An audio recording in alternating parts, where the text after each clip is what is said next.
नमस्कार, मैं आ गया हूँ अभय कुमार अभय रिसर्च क्लासेस में आप सबका स्वागत करता हूँ। और हम लोग जो बायोलॉजी का 12th क्लास का चैप्टर 2 चल रहा है ऑब्जेक्टिव, उस पर हम लोग बात करेंगे। और जो भी ऑब्जेक्टिव में जो हम लोग टॉपिक बाई टॉपिक जो ऑब्जेक्टिव को हल कर रहे हैं, और पाठ का नाम है पुष्पी पौधों में लैंगिक जनन।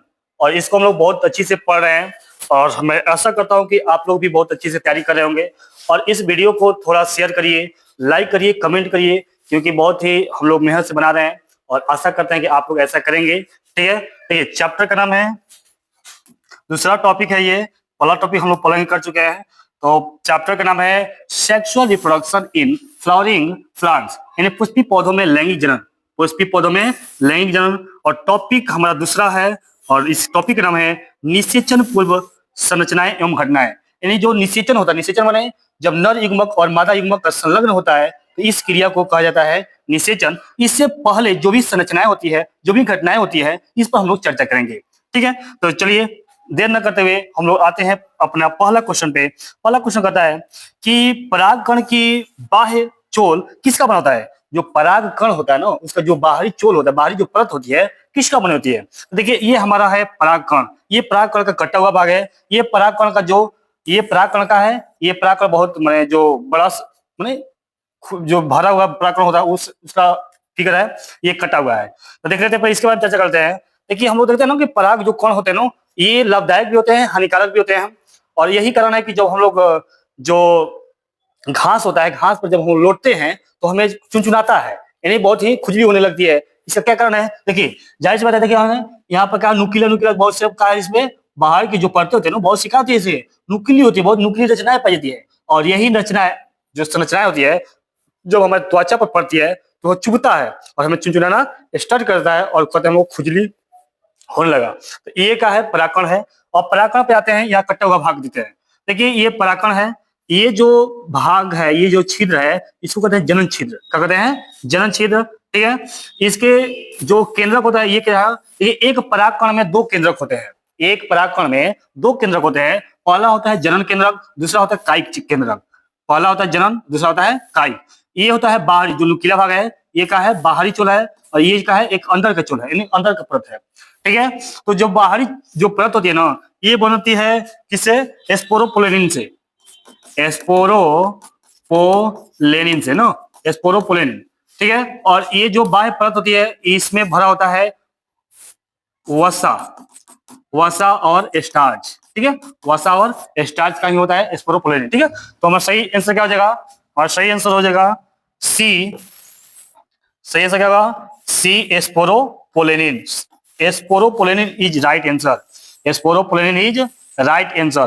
देखिए जो सेलोज होता है, इसके जो पेड़ पौधे होते हैं, उसकी कोशिकाएं बनी होती है सेलोज की। जो पैक्टिन होता है, पैक्टिन ये जो कोशिकाएं होता है, उसमें ये कोशिकाओं का निर्माण करता है। और जो टैपिटम होता है, ये भ्रूण कोश में पाया जाता है, जो कि अंदर का भाग होता है। तो इस पर हम लोग आगे आएगा। तो चलिए नेक्स्ट क्वेश्चन पे आ जाते हैं हम लोग। नेक्स्ट क्वेश्चन दिया है कि परागकण के बाह्य चोल में सुस्पष्ट द्वारक या रंध्र को क्या कहते हैं। देखिए अभी पीछे हम लोग चर्चा किए, जो परागकण है, इस समय ये परागकण का कटा हुआ भाग है। और इसमें जो सुस्पष्ट, ये सुस्पष्ट दिखाई दे रहा है ना, जो छिद्र होता है, जो रंध्र होता है, इसको हम लोग कहते हैं जनन छिद्र। क्या कहेंगे, जनन छिद्र। तो हमारा सही आंसर हो जाएगा जनन छिद्र इज द राइट आंसर। जनन छिद्र इज द राइट आंसर। इसमें कुछ समझ नहीं है। चलिए नेक्स्ट क्वेश्चन पर जाते हैं। पहला क्वेश्चन कर रहा है कि जब एक परागकोश अपरिपक्व होता है, जब एक परागकोश अपरिपक्व होता है, तब घने सुबद्ध सजातीय कोशिकाओं का समूह, किसका, कोशिकाओं का समूह होता है, जिसे क्या कहते हैं। कोशिकाओं का जो समूह होता है, ऐसे भी याद कर लीजिए आप, जो कोशिकाओं का जो समूह होता है ना, वो क्या होता है, उत्तक होता है। तो देखिए इसमें बीजाणु जनन उत्तक, बीजाणु जनन उत्तक ही सही हो जाएगा। क्या जाएगा, बीजाणु जनन उत्तक। क्योंकि लघु बीजाणु चतुष्पाद नहीं होगा, लघु बीजाणु जनन नहीं होगा, परागकण नहीं होगा। हमारा सही आंसर क्या हो जाएगा, ए। सही आंसर क्या होगा, ए इज राइट आंसर। इसको भी फिगर में देख लेते हैं। देखिए ये क्या है हमारा, ये है परागकोश। परागकोश का तो जो पुंकेसर होता है, पुंकेसर में जो 4 भागों में बंटा होता है, इसमें जो पराग नलिकाएं होती है, इसमें क्या होते हैं, परागकण बनते हैं। ठीक है, ये क्या है, परागकोश है। और इसी के अंदर जो ये छोटा छोटा जो कोशिकाओं का जो समूह होता है, ठीक है, इसी को हम लोग क्या कहते हैं, बीजाणु जनन ऊतक। ठीक है, ये इसका एपिडर्मिस है, इंडोडर्मिस है, मिडिल है, माइक्रोस्फीयर है, मदर सेल है। मदर सेल माने जो जिसमें जो द्विसूत्री विभाजन के द्वारा जो परागकण बनते हैं। ठीक है, ये टैपिटम है, ये जो ही डॉट दिखाई देगा है टैपिटम। ठीक है, चलिए तो आते हैं हम लोग नेक्स्ट क्वेश्चन पे। 4 नंबर का क्वेश्चन करा है। 4 नंबर क्वेश्चन करा है कि जो परागकोश 4 कोश की संरचना होती है, जिसमें 4 कोनों पर क्या समाहित होता है। अभी देखा ना, जो परागकोश होता है ना, परागकोश में क्या होता है, 4 भागों में बटा होता है, और उसमें जो चारों कोनों पर जो समाहित जो कोना होता है उसे क्या कहते हैं, लघु बीजाणुधानी या परागपट्टी या टैपिटम या जीवद्रव्य। तो इसका सही आंसर होगा लघु बीजाणुधानी। क्या होता है, लघु बीजाणुधानी। लघु बीजाणुधानी क्यों होगा, क्योंकि लघु बीजाणुधानी में ही जो लघु बीजाणु होते हैं ना, इसमें कहते हैं जो छोटा छोटा लघु बीजाणु होते हैं, चारों में क्या होते हैं, बनते हैं। इसमें क्या होता है, लघु बीजाणु बनते हैं। ठीक है, इसमें क्या होता है, जो लघु बीजाणु जो मातृ कोशिका होती है उसमें अर्धसूत्री विभाजन के द्वारा ये बनते हैं। ठीक है, सेम वही हुआ है, ये टैपिटम है, संयोजी है, पीछे हम लोग चर्चा कर चुके हैं। ठीक है, चलिए तो आगे बढ़ते हैं। नेक्स्ट 5 नंबर का हम लोग का क्वेश्चन कि देखिए जो प्रतीप यानी एनाटोपस प्रतीप बीजांड होता है, जो प्रतीप बीजांड का होता है, ऑप्शन दिया सीधा होता है, उल्टा दिया होता है, या गोल होता है, या वक्र होता है। तो पहले हम लोग समझते हैं कि जो प्रतीप बीजांड क्या है। प्रतीप बीजांड का मतलब होता है कि वह सीधा यहाँ पे ऐसे रहता है। ठीक है, और 180 डिग्री पर, ये कितना, 180 डिग्री पर क्या होता है, मुड़ा होता है। यानी ऐसे हम सीधे खड़े हैं और इस तरह हम सीधे ऐसे मुड़ गए, तो ये उल्टा हो गया मेरा ना। जैसे मान लो हम ऐसे सीधे खड़े हैं और 180 कहेंगे, 180 तो इधर होगा, इधर क्या हो गया मेरा, उल्टा हो गया। तो इसका सही आंसर क्या हो जाएगा हमारा, उल्टा। सही आंसर क्या होगा, उल्टा। इसको समझिए, जो प्रतीप होता है बीजांड का है, वह बीजांड होता है जिसमें बीजांड पूर्णतः 180 डिग्री पर मुड़ जाता है और उसका जो माइक्रोपाइल है, जो चाली जाल है, ये चलेजा है कि विपरीत दिशा में क्या होते हैं, स्थित हो जाते हैं। यह बीजांड का सबसे सामान्य प्रकार है। यानी सामान्यतः बहुत से जो बीजांड होते हैं ना, इसी प्रकार के होते हैं कि वो क्या होते हैं, उल्टा होते हैं। जो बीजांड का होते हैं उल्टा होते हैं, 180 डिग्री पर मुड़े होते हैं। तो अगला क्वेश्चन पढ़वा लेते हैं। इनमें कौन द्विगुणित है, द्विगुणित इनमें कौन है, तो बहुत गलत नहीं देखा। जो अंड कोशिका है, ऑप्शन दिया है अंड कोशिका है, सहायक कोशिका है, द्वितीय केंद्रक या एंटीपोडल्स कोशिका है। देखिए जो अंड कोशिका है ये अगुणित होती है, सहायक कोशिका ये अगुणित होती है। जो द्वितीय केंद्रक होता है ना, ये द्वितीय केंद्रक होता है ये द्विगुणित होता है, यानी 2n होता है। क्या होता है, 2n। और जो एंटीपोडल कोशिका होती है ये कहती है अगुणित होती है। तो हमारा सही आंसर क्या हो जाएगा, सी। सही आंसर क्या होगा, सी इज राइट आंसर। और नेक्स्ट क्वेश्चन पर जाते हैं हम लोग। नेक्स्ट क्वेश्चन कर रहा है कि परागकोश भित्ति में इनमें कौन सा नहीं होता है, परागकोश भित्ति में नहीं होना चाहिए ना, एंडोथीसियम, मध्य प्रत्यय, टैपिटम या एंटीगमेंट। देखिए यहाँ पे आ जाते हैं हम लोग। देखिए यहाँ पर जो हमारी परागकोश की जो भित्तियां होती है, ये परागकोश की भित्तियां है। ठीक है, बाह्य त्वचा है, अंतःस्थियम है, मध्य प्रत्यय है, ठीक है, टैपिटम भी है। लेकिन देखिए और ये सब उसी का रूप है, लेकिन इसमें एंडोथीसियम भी है, मध्य प्रत्यय भी है, टैपिटम भी है, लेकिन एंटीगमेंट नहीं है। एंटीगमेंट नहीं है, तो हमारा सही आंसर क्या होगा, डी इज राइट आंसर। ये हमारा जो परागकोश का कटा हुआ भाग है और उसके परतों को दिया गया है, टैपिटम, संयोजी ऊतक जो होता है, संयोजी होता है, जो बाह्य त्वचा जो होती है, जो अंतःस्थियम होती है, बीजाणु जनन ऊतक होती है, जो टैपिटम होता है। ठीक है, तो इसमें जो एंटीगमेंट है ना, ये शामिल इसमें नहीं होता है। तो सही आंसर क्या हो जाएगा, सही आंसर होगा डी। सही आंसर क्या हो जाएगा इसका, डी। ठीक है, चलिए नेक्स्ट क्वेश्चन पर आ जाते हैं हम लोग। नेक्स्ट क्वेश्चन करा है कि परिभ्रूणपोष किसका बच्चा हुआ भाग है। देखिए परिभ्रूणपोष क्या होता है कि जो बीजांड है ना, जो बीजांड है उसमें जो भ्रूण होते हैं, उसके अलावा जो भी भाग बच जाता है उसी को कहते हैं भ्रूणपोष। क्या कहेंगे, जो भ्रूणपोष के अलावा जो भी बचता है ना उसे कहेंगे परिभ्रूणपोष। तो सही आंसर हमारा हो जाएगा बीजांडकाय। सही आंसर क्या होगा, बीजांडकाय, यानी इसका ए इज राइट आंसर, ये इसका सही आंसर होगा। ठीक है, दिया इसमें कुछ बीजों में बीजांडकाय एक होता है, एक पतले आवरण के रूप में बच्चा रहता है। इसे परिभ्रूणपोष कहते हैं। जैसे कुमुदनी है, काली मिर्च है या चुकंदर है, ठीक है, इस समय क्या पैदा है, इस समय परिभ्रूणपोष पाया जाता है। ठीक है, नेक्स्ट क्वेश्चन कर रहा है कि एक ही पुष्प के मादा जनांग का परागकोश से पहले परिपक्व होने की अवस्था को क्या कहेंगे। देखिए, जब एक पुष्प है, ठीक ना, जब एक पुष्प के जो मादा जनांग है ना, वो परागकोश से पहले, यानी पुष्प जो जनांग है उससे पहले जब परिपक्व हो जाएगी उसे क्या कहेंगे। ऑप्शन दिया है प्रोटोगेनी, प्रोटोगेनी या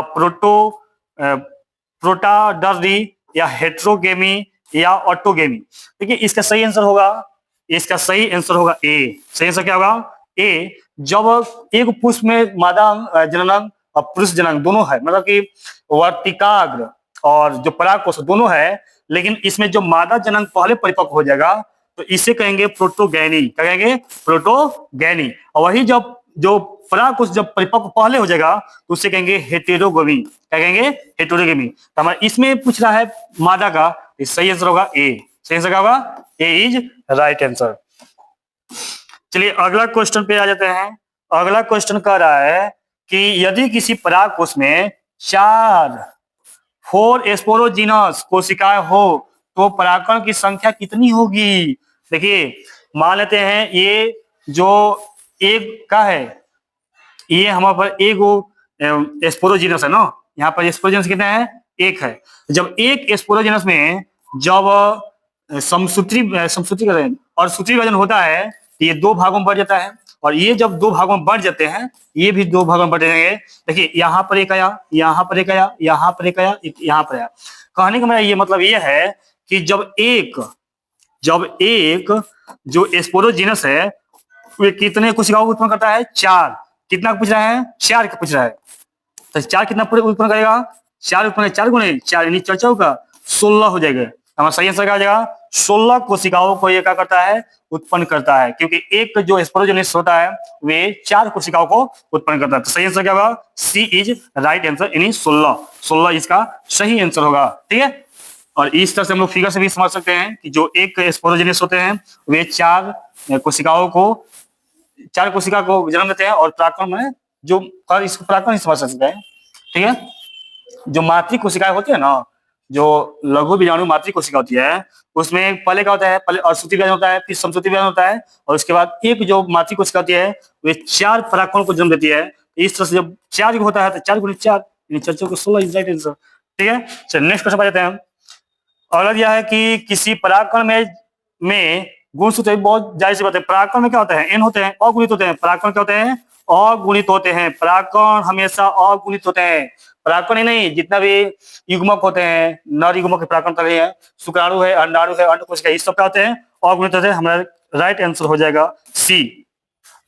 अगला क्वेश्चन है, परागकण भ्रूणकोश से जिस प्रकार संबंधित है उसी प्रकार, देखिए, जिस प्रकार परागकण भ्रूण को, देखो पराग जो कण है ना, ये भ्रूण कोश से संबंधित है, उसी प्रकार हमें बताना है कि शुक्राणु अंडाणु से है या नर गैमेटोफाइट या मादा गैमेटोफाइट से है, या नर गैमेटोफिया ना, ठीक है, अंडाणु से है, या शुक्राणु मादा गैमेटोफाइट से है। तो देखिए, हमें क्या बताना है, संबंध बताना है कि किसमें संबंध हो रहा है। जैसे परागकण भ्रूण कोश से है तो उसी प्रकार से इसका सही आंसर क्या होगा, नर जो गैमेटोफाइट है वे मादा गैमेटोफाइट से संबंधित है। जो नर गैमेटोफाइट है उसी तरह का है मादा गैमेटोफाइट से संबंधित है। तो इसका आंसर होगा बी इज राइट आंसर। हमारा आंसर क्या हो जाएगा, बी। अगला दिया है क्वेश्चन कि 1000 परागकण से कितने पराग मातृ कोशिका का निर्माण होगा। देखिए, अभी हम चर्चा किए कि जो एक मातृ कोशिका होती है ना, जो एक मातृ कोशिका होती है, मातृ कोशिका, वे 4 परागकण को उत्पन्न करती है। कितने, 4, यानी एक्स एक्स एक्स एक्स। तो यानी कितना हो जाएगा, ये हो जाएगा 4x। अब बराबर कितना दिया है, 1000, यानी x बराबर 1000, अब बट्टे में हो जाएगा 4। ठीक है, तो 25 चौका 25 चौका 100 यानी हो जाएगा 250। कितना हो जाएगा? 250। 250 इज हमारा राइट आंसर हो जाएगा बी का, हो जाएगा 250। यानी इस फिगर से भी समझ सकते हैं कि एक मात्रिक कोशिका है, वे पहले अर्धसूत्री विभाजन होगा, 2 बटेगा, उसके बाद समसूत्री विभाजन के द्वारा 4 को उत्पन्न कर देती है। तो ये दे दिया, ये नीचे वाला दे दिया है परागकण, और ऊपर वाला पूछ रहा है, ठीक है। तो उसमें कहा कि हम लोग 4 से भाग करते हैं। इस तरह से हमारा सही आंसर हो जाएगा 250 यानी 250। बी इज राइट आंसर, ठीक है। चलिए अगला क्वेश्चन में दिया है कि किसी पराग कोश के जो पोलन सिक में जो माइक्रोस्पोर मदर सेल की संख्या होती है, माने जो मदर सेल होती है ना, ये क्या होती है? तो ये अभी तो बात बोल रहे हैं कि जो मदर सेल होती है वे हमेशा द्विगुणित होती है। क्या होती है? द्विगुणित होती है। और जो मदर सेल होता है इसमें पहले अर्धसूत्री विभाजन होता है, उसके बाद समसूत्री विभाजन होता है, और उसके बाद 4 जो परागकण है निर्मित होते हैं एक मातृ कोशिका से। देखिए ये फूल का समझ लेते हैं, फूल है मेरा हम लोग का, ये जो नीचे का भाग होता है फूल का, ये अंडाशय है, इसमें अंड कोशिकाएं विकसित होती है, ठीक है। और जो अंडाशय जो मादा जनन अंग होता है, जयांग होता है, उसमें 3 भाग होता है। पहला होता है अंडाशय, पहला क्या होता है? अंडाशय। और दूसरा होता है वर्तिका, और तीसरा होता है वर्तिकाग्र। क्या है? वर्तिकाग्र। देखिए ये हमारा अंडाशय हो गया, ये हमारी वर्तिका हो गया, ये हमारी वर्तिकाग्र हो गया। वर्तिका जो होती है वे डंठल वाली विभाग होती है, ये जो डंठल विभाग है ये क्या है? वर्तिका होती है, जो अंडाशय में जाकर मिलती है। और जो मुंह, जो सबसे मुंह पर जो होता है, जो चिपचिपा द्रव्य पदार्थ को स्रावित करती है, उसको हम लोग कहते हैं वर्तिकाग्र। यह परागकणों को अपने में चिपका लेती है, और इसके द्वारा क्या होता है? परागकण क्रिया संपन्न हो जाती है। और ये हमेशा क्या करती है? रंध्र को स्राव करती है, और उसी रंध्र को जो चखने के लिए, चूसने के लिए जो कीड़े मकोड़े हैं इस पर आते हैं और परागकण की क्रिया को संपन्न कर देते हैं। ये तो हो गया हमारा मादा जनन अंग, ठीक है।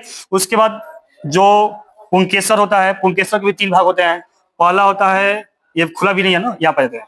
जो एंथर है परागकोश, पहला भाग का है परागकोश। परागकोश 4 भागों में बटा होता है, और ये क्या होती है? पराग नल, जो यहाँ पर क्या होते हैं? जो लघु बीजाणु होते हैं यहाँ पर निर्माण होते हैं, यानी इसको पोलन से नहीं, जो लघु जो परागकण है यहाँ पर क्या होते हैं? नियमित होते हैं, ठीक है। इसके बाद इसका भाग होता है जो तंतु होता है, योजी होता है, इसका भाग होता है, ठीक है। तो ये है हमारी जो नर जनन अंग, ये है मादा जनन अंग, ठीक है। इस तरह से हम लोग समझ सकते हैं। इसमें पूछा है कि परागकोश क्या होते हैं? परागकोश में जो भी मातृक सेल होती है ये क्या होती है? तो सही आंसर हमारा ए, ये क्या होती है? द्विगुणित होती है। और उससे जो उत्पन्न पराग होता है वो होता है अगुणित, ठीक है। चलिए नेक्स्ट क्वेश्चन पे आए थे हम लोग कि पराग कण के साथ पराग नलिका प्रदर्शित करता है। जो पराग कण है के साथ जो पराग नलिका है क्या प्रदर्शित करती है? ऑप्शन है हमारा नर स्पोरोफाइट, नर गेमेटोफाइट, मादा स्पोरोफाइट, मादा गेमेटोफाइट। देखिए पहले तो ये पराग कण कहते हैं, गैमेट है, पराग कण क्या है? एक युग्मक है। तो सही आंसर क्या हो जाएगा हमारा? नर गेमेटोफाइट। मादा तो सवाल नहीं आता है, मादा तो कभी नहीं होगा, ठीक है। तो हमारा सही आंसर होगा बी, नर गेमेटोफाइट इज राइट आंसर। नर गेमेटोफाइट इज राइट आंसर। जैसे ये देख लेते हैं, पुष्प है, ये जो पीला पीला भाग है ये क्या है? पोलन ग्रेन है, मतलब कि जो परागकण है ये एस्टिग्मा है। ये क्या है? एस्टिग्मा, यानी जो एस्टिग्मा इसको जो लेती है। और ये हमारा है मेल जो गर्म सेल है, ये पोलन ट्यूब है, ये पराग नली है, ये ओवरी है, अंडाशय है। और ये जो है फीमेल, मैंने जो फीमेल होता है मादा जननांग होता है ना। चलिए इस तरह से बार बार लोग दिख रहे हैं, एक ही चीज को बार बार दिया जाएगा। चलिए इसके बाद देख लेते हैं कि क्वेश्चन दिया है 16 नंबर कि किसी परिपक्व परागकण में कितने केंद्रक होते हैं? कोई भी परिपक्व परागकण है ना, उसमें कितने केंद्रक होते हैं? तो जो परागकण है, परिपक्व परागकण, उसमें जो देखिए पहले समझते हैं परागकण यहाँ पर है ना। देखिए ये जो पीला पीला जो हमारी जो तितली है, भौरा है, इसको लगा लिया, ऐसा ना लगा कि होली है, एकदम होली एकदम रंगा गई है ना। और ये गई है क्या करे? इसका आकर्षक रंग दिख गई है, ये रस चूसने गई है, और अपने पर बहुत सारा का ये जो छोटा छोटा जो टुकड़ा दिखेगा ना, ये सब के सब का है? परागकण है। ये सब के सब क्या है? परागकण है। और ये परागकण इसके जो शरीर है, जो पंख है, उस पर चिपक गया है, और ये क्या हो गया है? और ये जब दूसरा पौधा पे जाएगी तो ये क्या होगा? ट्रांसफर हो जाएगा, और इसी को हम लोग पाएंगे परागकण क्रिया होगी ना। तो देखिए जो परिपक्व परागकण होते हैं उसमें केंद्रक कितने होते हैं? तो ये होते हैं 2। कितने होते हैं? 2। परिपक्व परागकण में केंद्रक की संख्या होती है दो अभी परागकण हम लोगों ने देखे, परागकण को जो कट कर देखे हैं कि एक जनन केंद्रक होता है, इकाई केंद्रक होता है। कौन होता है? एक जनन केंद्रक, जनन केंद्रक, और एक होता है कायिक, कायिक केंद्रक। ठीक है, तो सही आंसर होगा दो। ठीक है, कोई डाउट नहीं है। अच्छा, इसमें सवाल एक और दिया है कि परागकण के जो पीले वर्ण होते हैं, रंग होते हैं क्योंकि इसमें मौजूद होता है, जो भी परागकण होता है पीला होता है। क्यों होता है? जैसे ये कारण हो सकता है कि कोई भी इसमें होता है कि दूध सफेद क्यों होता है, पत्तियां हरी क्यों होती है, जो गाजर होता है पीला क्यों होता है। ठीक है, इसी तरह से वो दिया है कि जो परागकण होते हैं ना, ये पीला क्यों होते हैं। तो ऑप्शन दिए हैं कि जो फ्लावोनोड्स है, और जो क्रोटेनोड्स है, फ्लेवोनोड्स और जो क्रोटेनोड्स है, इसके जो मौजूदगी कारण क्या होते हैं, जो परागकण होते हैं क्या होते हैं, पीला होता है। सल्फर नहीं होगा, क्रोमोफाइट नहीं होगा, और जो एटीओएन है ये भी नहीं होगा ना, ये तीनों नहीं होगा। सही आंसर होगा हमारा ए इज राइट आंसर। और नेक्स्ट क्वेश्चन पर हम आ जाते हैं। 18 नंबर क्वेश्चन क्या कर रहा है कि जो परागकण का कोशिका द्रव्य किसमें धनी होता है। परागकण की जो कोशिका द्रव्य में किसमें धनी होता है, धनी का मतलब होता है कि उसमें सबसे अधिक किसकी मात्रा होती है। ऑप्शन दिया है वसा या स्टार्च का, स्टार्च एवं जो फ्लेवोनोड्स है उसका, या प्रोटीन का, या डीएनए का। बताइए, जो ये हमारे जो परागकण है इसमें जो द्रव्य भरा होता है ना, कोशिका द्रव्य, ये किसका धनी होता है? ये धनी होता है किसका? वसा और स्टार्च का। यानी ये इसमें वसा और स्टार्च की मात्रा अधिक मात्रा में पाई जाती है। ठीक है, तो सही आंसर हमारा क्या होगा? ए। सही आंसर होगा ए, वसा एवं स्टार्च। सही आंसर क्या होगा? वसा एवं स्टार्च इसका राइट आंसर होंगे। ठीक है, नेक्स्ट क्वेश्चन पे आ जाते हैं हम लोग कि परागकणों लघु बीजाणु मातृ कोशिका में उत्पन्न होने में, ये जो परागकण है ना, जो परागकण है उसके जो लघु बीजाणु जो मातृ कोशिका से जो उत्पन्न होते हैं, इस क्रिया को क्या कहते हैं। क्वेश्चन कर रहा है कि जो परागकण है लघु बीजाणु मातृ कोशिका जो उत्पन्न होते हैं, इस क्रिया को क्या कहेंगे और उसमें कौन सी क्रिया होती है। देखिए अब दिया है, एक अर्धसूत्री विभाजन होता है, एक समसूत्री विभाजन होता है, एक अर्धसूत्री एवं एक समसूत्री विभाजन होता है, एक अर्धसूत्री एवं दो समसूत्री विभाजन होता है। तो जो परागकण है लघु बीजाणु मातृ कोशिका में क्या होता है, इसमें अर्धसूत्री विभाजन होता है। आंसर क्या होगा? अर्धसूत्री विभाजन। आंसर हमारा होता है अर्धसूत्री विभाजन। यानी जब अर्धसूत्री विभाजन होता है मातृ कोशिका में, तो इससे क्या बनते हैं? लघु बीजाणु का निर्माण होता है। जो लघु बीजाणु है उसका निर्माण होता है, और लघु बीजाणु में पुनः समसूत्री विभाजन होता है, और उसके बाद परागकण का निर्माण होता है। और जो लघु बीजाणु होता है ये अपरिपक्व परागकण होता है, ये परिपक्व परागकण नहीं होते हैं। तो चलिए नेक्स्ट क्वेश्चन पे हम लोग आते हैं कि परागकण में मौजूद ऑक्जिन किसकी वृद्धि में मदद करता है। जो ऑक्जिन है वो किसका वृद्धि करेगा। ऑप्शन ए दिया है पराग नली एवं अंडाशय का, तो ऑप्शन बी दिया है सिर्फ पराग नली का, ऑप्शन सी दिया है सिर्फ अंडाशय का, ऑप्शन डी दिया है नर युग्मक का।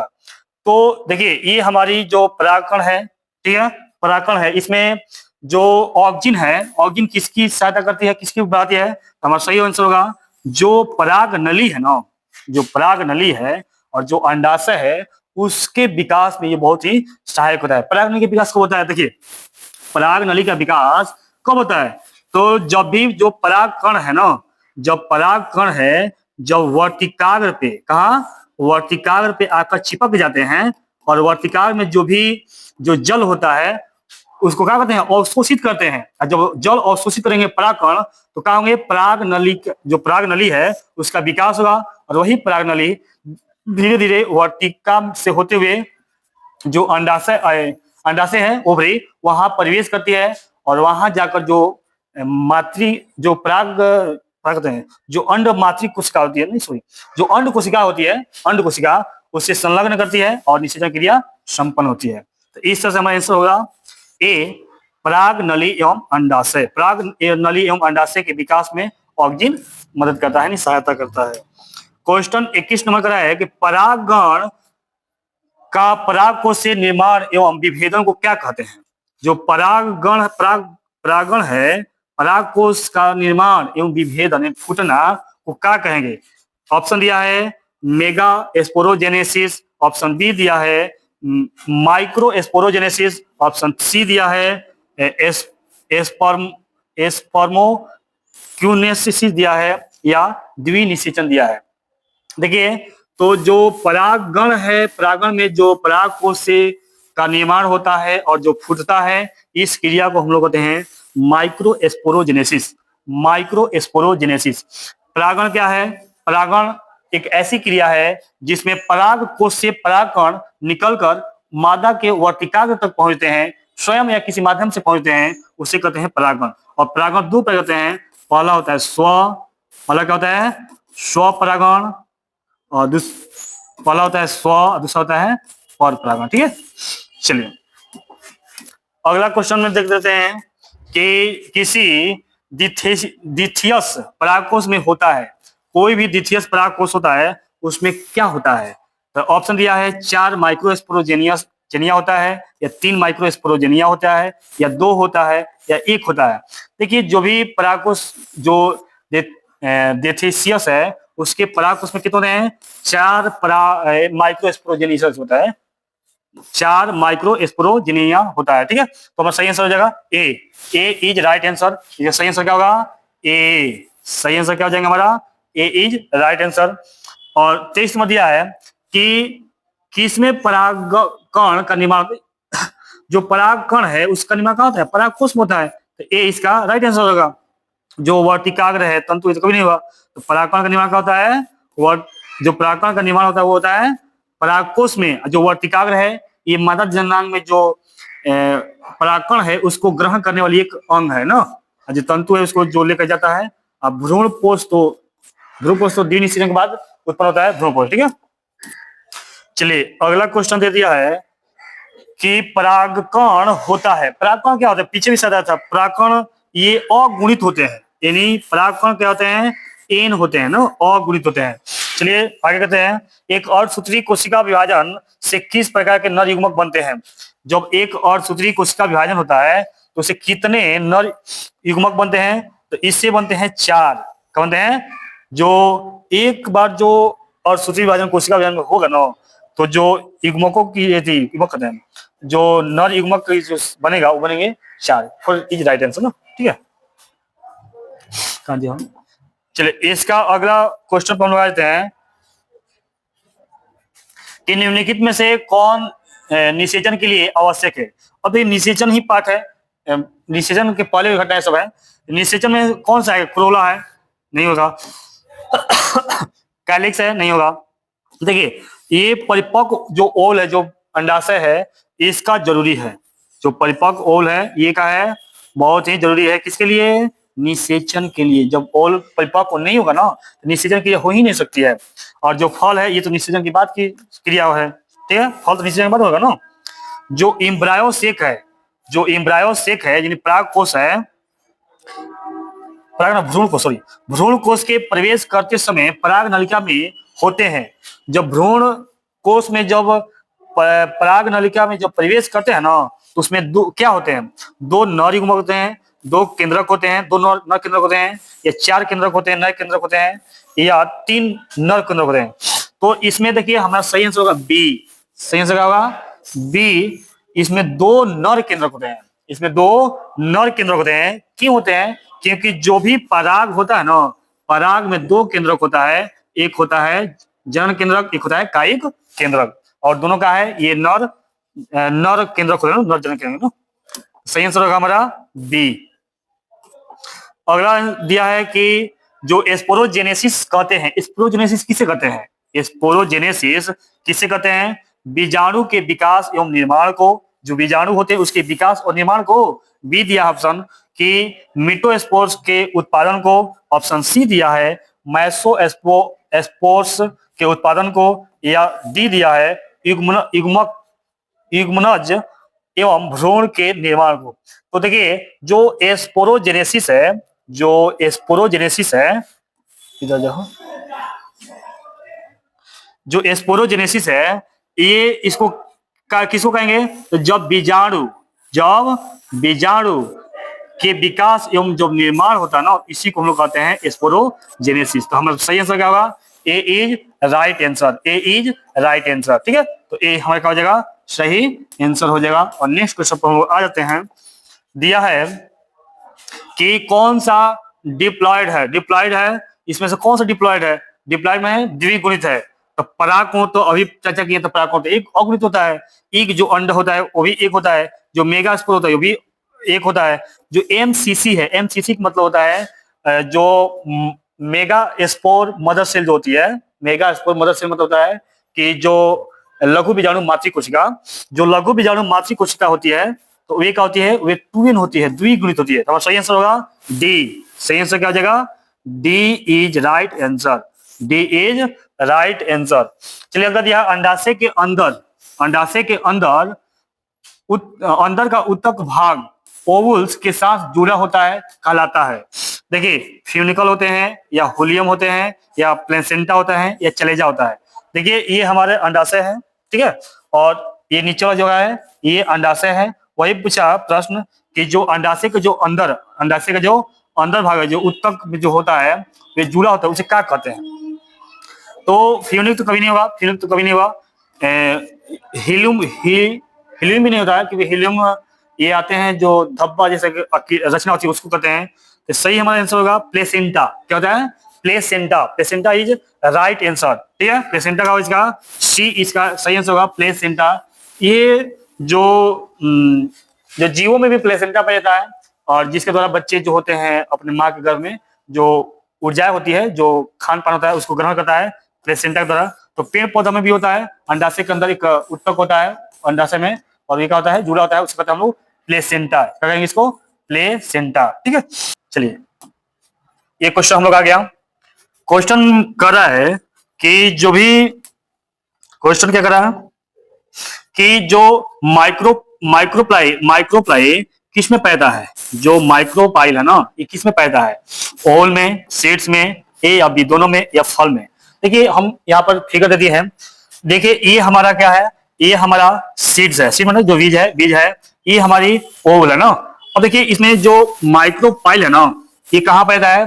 देखिए ये जो यहाँ पर जो छिद्र है, जो द्वार जैसा दिखाई दे रहा है, ये क्या है? माइक्रोपाइल। देखिए यहाँ पर क्या है? माइक्रोपाइल। सेम वही चीज जो ये बीज होते हैं ना, जो बीज होते हैं, बीज में ही क्या होता है? ओल होता है। यानी कहने मतलब कि दोनों में हो जाएगा। जो माइक्रोपाइल है ये कहाँ पाया जाएगा? ओल में भी पाया जाएगा और सीड्स में भी। तो हमारा सही आंसर क्या हो जाएगा? सही आंसर हो जाएगा सी। सही आंसर क्या हो जाएगा इसका? C is right answer. C is right answer. चलिए नेक्स्ट क्वेश्चन पे आ जाते हैं हम लोग कि मादा जो गैमेटोफाइट होती है दर्शाता है। मादा गैमेटोफाइट क्या दर्शाएगा? जो मादा गैमेटोफाइट है वो क्या दर्शाएगा?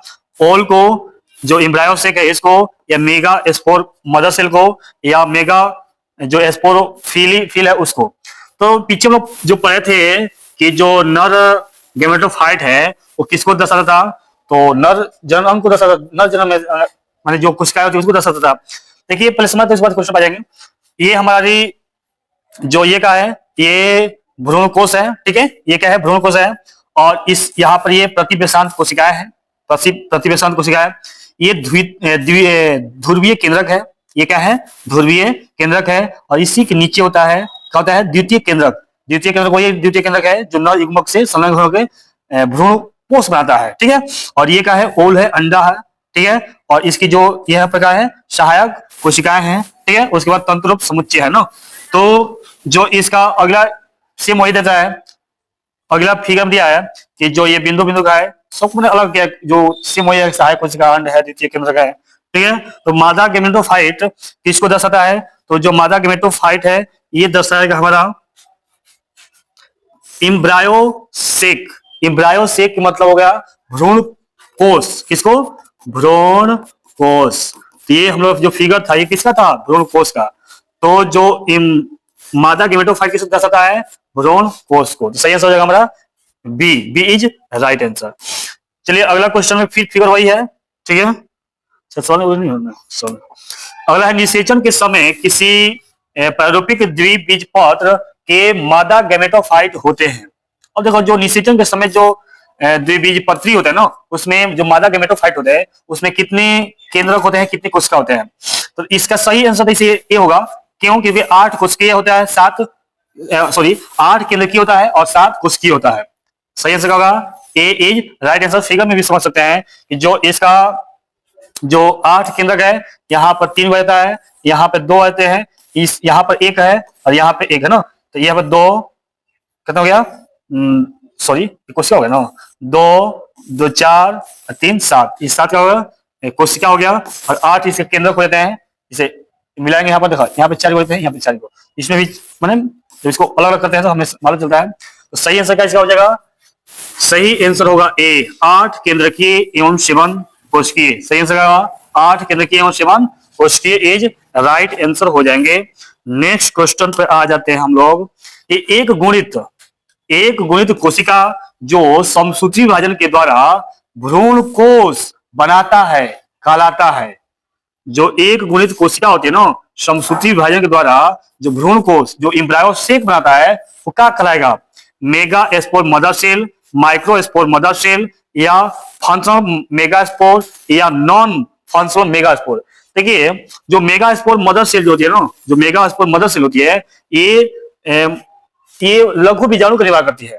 किसका, इसमें जो समसूत्री नहीं होता इसमें होता है, और सूत्री विभाजन, और सूत्री की विभाजन के द्वारा ये परागकण के जो प्रथम जो कण होते हैं उसका निर्माण करती है। माइक्रो स्पोर जो ये तो कभी नहीं होगा, ठीक है, तो इसमें सही आंसर होगा सी। सही आंसर क्या होगा इसका, सी। सी क्या दिया है, functional mega spore. Functional mega spore is right answer. Answer हो जाएगा इसका सी इज राइट आंसर। और अगला क्वेश्चन दिया है कि ओल की सबसे बड़ी कोशिका। देखिए ये हमारा ओल है, जो ये ओल है, अंडाशय है।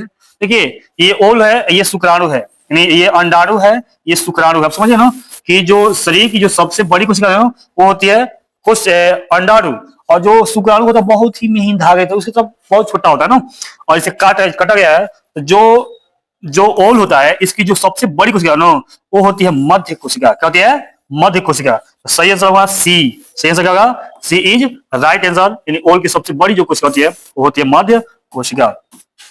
अगला क्वेश्चन दे दिया है कि किसके द्वारा किसी आवृत्त बीजी में जो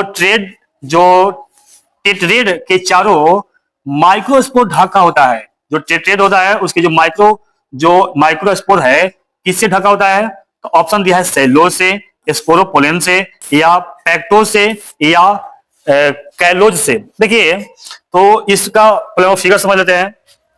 फिगर में दे दिया है कि देखिए फिगर में क्या दिया हो कि जो ये चारों तरफ से जो ढका होता है ना, जो चारों तरफ ढका हुआ है, ये क्या है, कैलोज। कैलोज की ये क्या है, कैलोज की सीरा।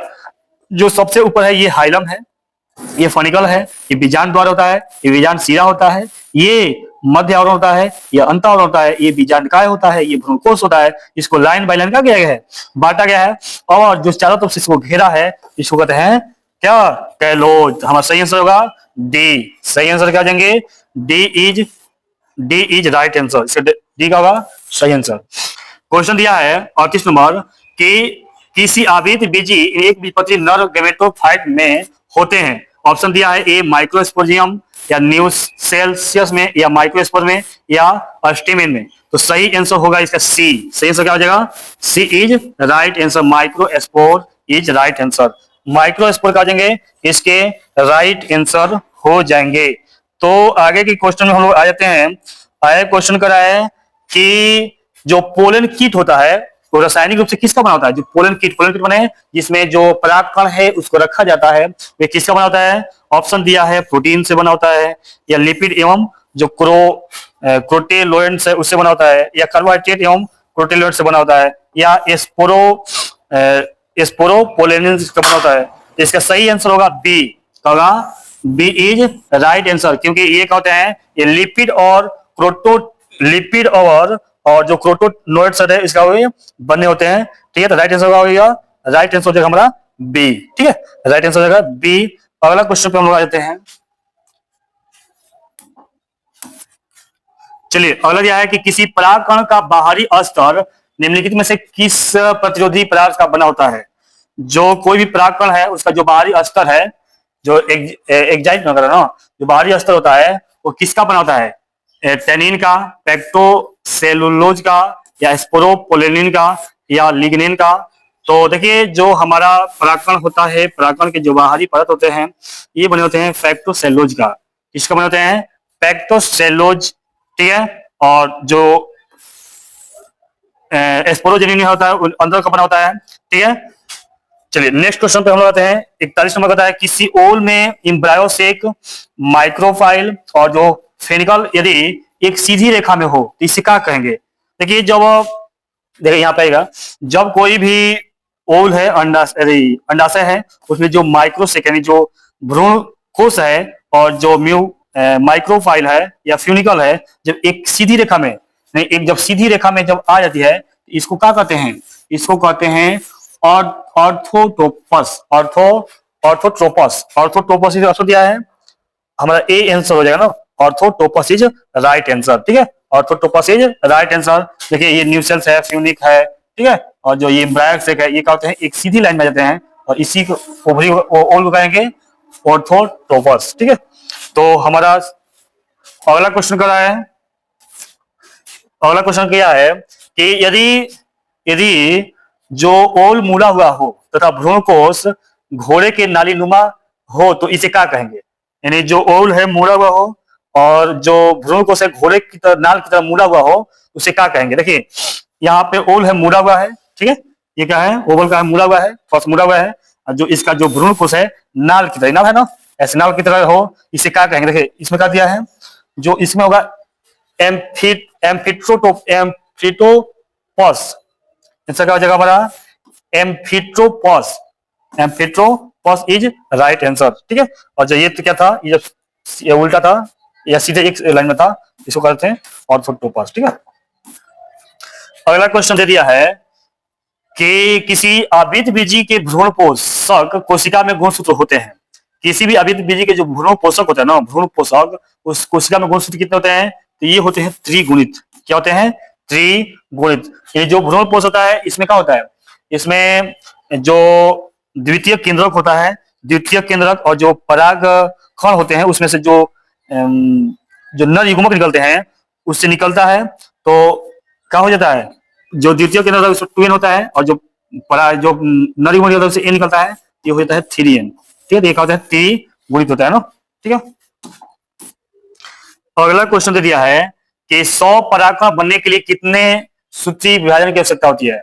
देखिए जो 100 को परागकण बनना होगा तो कितने सूत्री विभाजन की आवश्यकता पड़ेगी।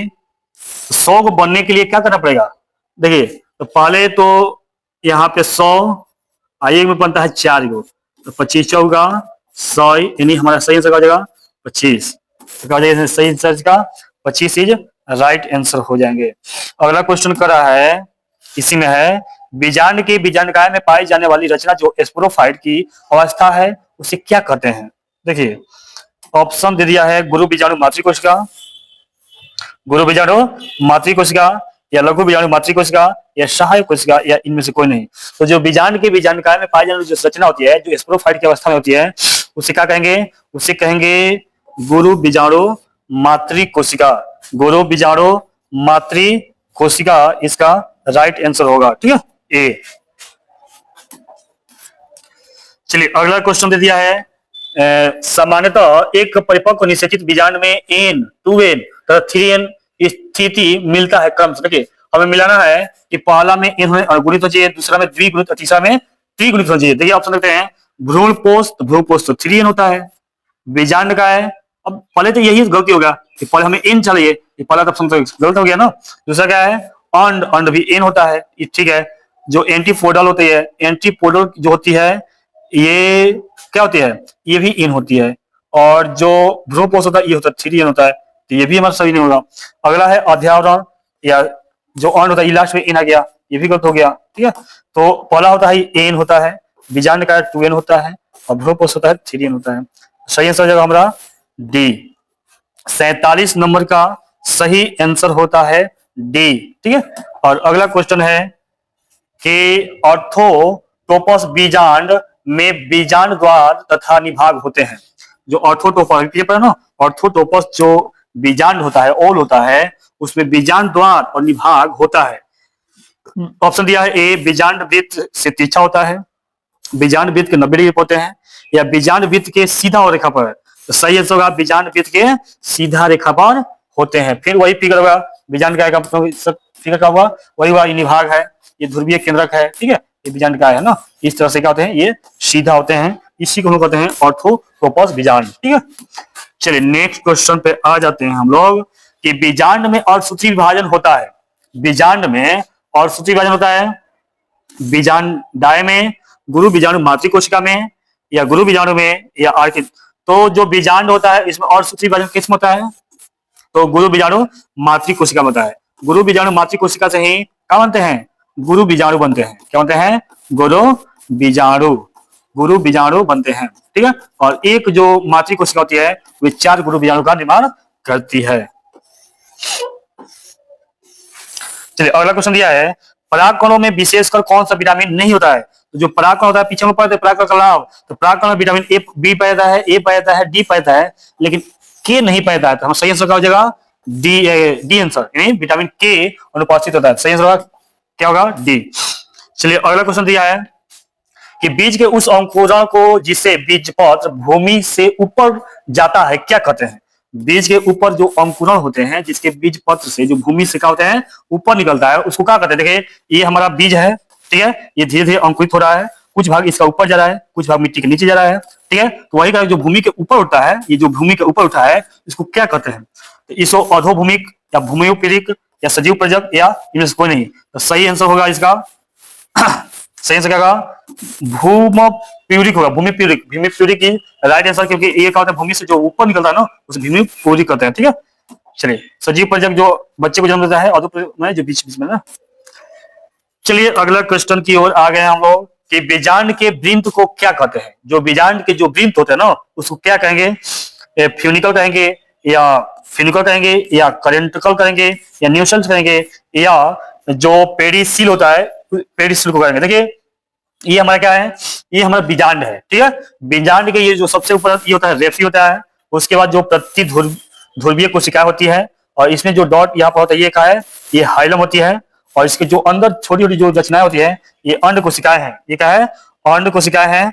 ठीक है, और इसमें जो सहायक कोशिका भी है, बीजांड वृत्त भी है। ठीक है, इस तरह से ये चैलेजा भी है, चैलेजा को निभाग को चैलेजा कहते हैं। ये द्वितीय केंद्रक है, भ्रूण कोश है, बीजांड का है। ठीक है, और जो ये दो अंत और बाह्य दोनों होता है। तो पूछा क्वेश्चन कि बीजांड के वृत्त को क्या कहेंगे? तो जो बीजांड के जो वृत्त होता है ना उसी को कहते हैं फ्यूनिकल। क्या कहेंगे? फ्यूनिकल। फ्यूनिकल इसका क्या होगा? राइट आंसर हो जाएगा। फ्यूनिकल का इसका राइट आंसर हो जाएगा। ठीक है, तो नेक्स्ट क्वेश्चन, एक सेकंड भैया, नेक्स्ट क्वेश्चन पर हम लोग आ गए हैं, और यहाँ पे कह रहा है कि क्या कर रहा हो? वह स्थान जहां बीजांड वृत्त से जुड़ता है। देखिए जिस स्थान पर बीजांड वृत्त से जुड़ता है उसे क्या कहेंगे? देखो जो बीजांड है बीजांड वृत्त से जुड़ता है, जो बीजांड है ना ये जो बीजांड है ये जो बीजांड वृत्त से जब जो बीजांड वृत्त से जब जुड़ेगा ना उसे कहेंगे नाभिका। क्या कहेंगे? नाभिका। नाभिका। ठीक है, तो इसमें जो सही आंसर हमारा होगा डी, नाभिका ही राइट आंसर। इसका क्या होगा? नाभिका। आवृत बीजियों में मादा युग्मक कोदिद कहलाता है। जो आवृत बीजी होते हैं उसमें जो मादा युग्मोकिद होते हैं उसको क्या कहेंगे? भ्रूणकोश कहेंगे, भ्रूणकोश कहेंगे, भ्रूण कहेंगे, या युग्मज कहेंगे। तो देखिए इसमें जो मादा युग्मक के बारे में बात किया है तो ये भ्रूणकोश, भ्रूणकोश या भ्रूणकोश या भ्रूण या युग्मज। तो सही आंसर होगा इसमें सी, भ्रूण। क्या होगा? भ्रूण इसका राइट आंसर हो जाएगा कि जो मादा आवृत बीजियों में जो मादा युग्मोकिद होता है ये क्या होता है? भ्रूण होता है। तो नेक्स्ट क्वेश्चन पे हम लोग आते हैं। 55 नंबर क्वेश्चन कर रहा है कि आवृत बीजियों में सबसे सामान्य प्रकार बीजांड होते हैं। जो सामान्य प्रकार के बीजांड कौन होता है? तो अभी पीछे चर्चा किया ना कि जो एम्फियोटोपस था ना। देखिए ऑप्शन दिया है कि एम्फियोटोपस, एंट्रोटोपस, एनाटोपस या सिसियोनोटोपस। ये पीछे ही चर्चा हम लोग कर चुके हैं कि जो आवृत बीजी पौधे होते हैं उसमें सामान्य प्रकार के बीजांड कौन होता है। तो इसमें देखते हैं जो सही आंसर होता है इसका एनाटोपस। क्या होता है? एनाटोपस इज राइट आंसर। इसका हो जाता है एनाटोपस। एनाटोपस का होता है सामान्य प्रकार के बीजांड होता है। यह इनमें से किसका विकास पुष्पासन खाया जाता है? तो पुष्पासन खाने वाला किसका होता है? देखिए इसमें जो सेव होता है ना, सेव होता है और सत्य फल। देखिए फल जो होता है ना, फल किसे कहते हैं? पके हुए अंडाशय को फल कहा जाता है। और फल दो प्रकार होता है, पहला होता है सत्य फल, होता है सत्य फल, दूसरा होता है असत्य, असत्य फल। ठीक है, तो जो फल क्या होता है पके हुए अंडाशय से होता है उसे सत्य कहते हैं, जो पके हुए अंडाशय से ना होकर किसी अन्य भाग से होता है उसे कहते हैं असत्य। तो जो पुष्पासन खाने वाला भाग है वो होता है कौन, सेव का। ठीक है, क्योंकि यह सेव का होता है, पुष्पासन से इसका फल का निर्माण हो जाता है, इसीलिए हम लोग सेव, इसका राइट आंसर हो जाएगा। चलिए नेक्स्ट बात जाते हैं, छोड़िए। नेक्स्ट क्वेश्चन कर रहा है कि आवृत्त बीजी पादप में जो क्रियाशील वृद्धि जीवाणु होते हैं, यानी जो मेगास्पोर होते हैं, किस में विकसित होता है। जो आवृत्त बीजी पादप होता है ना, क्रियाशील जो बीजाणु होता है, इसमें जो वही मेगास्पोर, ये किस में विकसित होता है, भ्रूणकोश में होता है या परागकोश में होता है या भ्रूणकोश में होता है या बीजाणु में होता है। तो जो भी मेगा स्पोर होते हैं ना, मेगा स्पोर किस में होंगे, भ्रूणकोश में होंगे या परागकोश में होंगे या भ्रूणकोश में, कोश तो कभी नहीं होगा, क्योंकि एक सेकंड, क्योंकि जो भ्रूणपोष होते हैं ये क्या होते हैं, ये त्रिगुणित होते हैं, त्रिगुणित होते हैं। ठीक है, जो परागकोश होता है ये द्विगुणित होता है, लेकिन जो इससे पराग निकलता है वे क्या होता है, वे अगुणित होता है। ठीक है, और इसमें जो सही आंसर होगा हमारा भ्रूणकोश, क्या होगा सही आंसर, भ्रूणकोश में क्या होता है, जो मेगा स्पोर है उसका विकास होता है। तो सही आंसर होगा सी। ठीक है, अगला क्वेश्चन दिया है, भ्रूणकोश की जो उत्पत्ति होती है वे होता है त्रिनिषेचन से। ये होता है आवृत्त बीज के बारे में बोला है, आवृत्त बीज, ये बोला है अनावृत्त बीज जिसमें बीज नहीं पैदा है। तो इसमें सही आंसर होगा मादा गेमेटोफाइट से। सही आंसर क्या होगा, मादा गेमेटोफाइट। सवाल पर ध्यान दीजिएगा, मादा गेमेटोफाइट, ये अनावृत्त बीजी के बारे में पूछा ना। अनावृत्त बीजी में जो भी भ्रूणकोश की जो उत्पत्ति होता है ये होता है मादा गेमेटोफाइट के द्वारा। चलिए अगला क्वेश्चन, जो 59 नंबर क्वेश्चन, ये कह रहा है कि किस अंडाशय में बीजांड की संख्या एक होती है। जो बीजांड की संख्या एक किस में होता है, देखिए धान में, आम में या इसमें सभी, आंसर होगा सभी। इनके बीजांड में कहते हैं केवल एक बीजांड, इस अंडाशय में केवल एक बीजांड होता है ना। अगला यह है परागपत्ति होता है, परागपत्ति क्या होता है, तो एक स्तरीय होता है, द्विस्तरीय होता है या त्रिस्तरीय होता है या बहुस्तरीय होता है। तो इसका सही आंसर हो जाएगा हमारा, देखिए जो परागपत्ति होता है ना ये द्विस्तरीय होता है, क्योंकि एक स्टाइल एक अंत एक बाह्य, एक अंत होता है एक बाह्य होता है। ठीक है, तो सही आंसर होगा द्विस्तरीय। अगला क्वेश्चन दिया है, वायु परागण किसमें नहीं होता है। वायु परागण किसमें नहीं होता है, देखिए तो जो घास है इसमें तो वायु परागण होता है, जो मक्का है, गेहूं है, साल्विया है। ये साल्विया में ना, साल्विया में क्या होता है, साल्विया में एक पक्षी परागण होता है विशेष प्रकार का। तो इसका सही आंसर हो जाएगा हमारा साल्विया। इसमें वायु परागण नहीं पैदा है, वायु परागण एनिमोफिली का था ना, वायु परागण एनिमोफिली। ठीक है, और जो कीड़े एंटोमोफिली ना। चलिए अगला क्वेश्चन पे आते हैं हम लोग, क्या कि निम्नलिखित में से कौन सा पौधा जलोदित है, जल में जल के अंदर पाया जाने वाला है। ऑप्शन दिया है सिंगड़ा, शीशम, नागफनी या एकेसिया। तो जो सिंगड़ा होता है ना, सिंगड़ा ये का है, जल के अंदर पाया जाने वाला पौधा है। तो बहुत ज्यादा साइज बता। अगला है वेलिसनेरिया के पुष्प होते हैं, जो वेलिसनेरिया है उसके पुष्प कैसे होते हैं। ऑप्शन दिया है ए वेलिसनेरिया के, अच्छा क्वेश्चन, वायु परागित होते हैं या कीट परागित होते हैं या जल परागित होते हैं या जंतु परागित।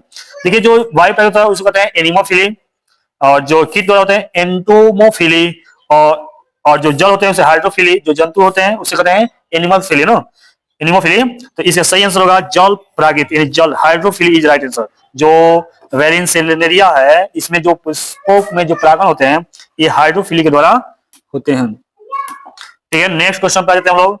क्वेश्चन नंबर 64 कर रहा है कि परागण हो सकते हैं, परागण क्या हो सकते हैं, गैमेटोफाइट हो सकते हैं, सजावटी हो सकते हैं, एलर्जी हो सकते हैं या इनमें सभी। तो जो परागण है ना, परागण ये गैमेटोफाइट भी होते हैं, सजावट में भी काम करते हैं, एलर्जी कारक भी होते हैं।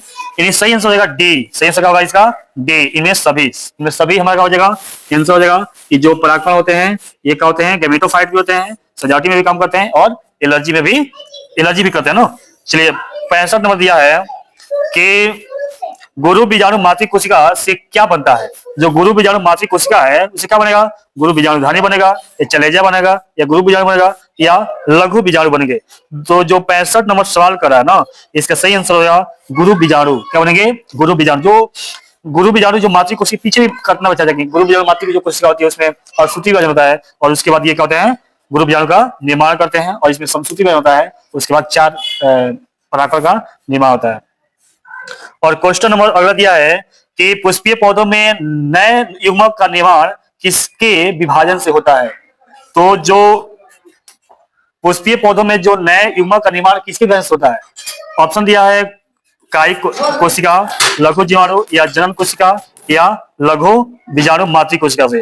तो जो 66 नंबर का क्वेश्चन दिया हम लोग का, इसका सही आंसर होगा जनन कोशिका में जब विभाजन होता है तो नए जो युग्मक होते हैं उसका निर्माण होता है। इन सही आंसर का होगा हमारा सी। सही आंसर का हो जाएगा सी इज राइट आंसर।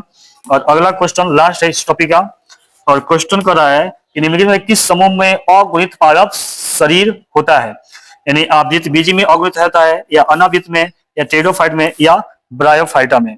तो इसमें सही आंसर होगा जो ब्रायोफाइट वाले जो भी पौधे होते हैं, इसमें जितने भी पौधे आते हैं ना, ये क्या होते हैं? ये अगुणित पादप होते हैं। अगुणित मतलब होता है उसमें केवल एक गुण ही पाया जाता है, यानी वे एन होते हैं, ठीक है, और उसमें अलैंगिक जनन होता है, ठीक है। तो इस तरह से जो हम लोग का क्वेश्चन था पहला टॉपिक का कि परागण से पहले, इनिशिएशन से पहले जो घटनाएं थी, संरचनाएं थी, उसके बारे में हम लोग चर्चा कर चुके हैं। और नेक्स्ट हम लोग जो अगला टॉपिक हम लोग आने वाला है वो है, टॉपिक का नाम है दोहरा निषेचन, जो डबल फर्टिलाइजेशन है, उस पर हम लोग चर्चा करेंगे नेक्स्ट पर। और इस तरह से आप लोग जो इस वीडियो को करिए, शेयर करिए और सब्सक्राइब करिए और कमेंट लाइक जरूर करिए। तो ठीक अगले पार्ट में हम लोग लाएंगे इसको, और इस तरह से ये बहुत सारे जो सवाल है सबको हम लोग हल करते रहेंगे। जो क्वेश्चन है इस तरह पूरा हम लोग हल करेंगे, जो फिगर के साथ करेंगे ताकि समझ में अच्छा से आ जाए। और इस तरह से जो बोर्ड के एग्जाम है उसको हम लोग हल कर रख देंगे, ठीक है। देखिए सब जितना हो सकता है फिगर हम लोग इसमें इंक्लूड किए हैं ताकि बच्चे को अच्छे से समझ में आ जाए। तो इस मेहनत को भी आप भी साथ दीजिए, और जो बच्चे हैं अन्य अपने जो साथी हैं उनके साथ शेयर करिए, ठीक है। और धन्यवाद देखने के लिए, थैंक यू। जय हिंद, जय भारत, वंदे मातरम।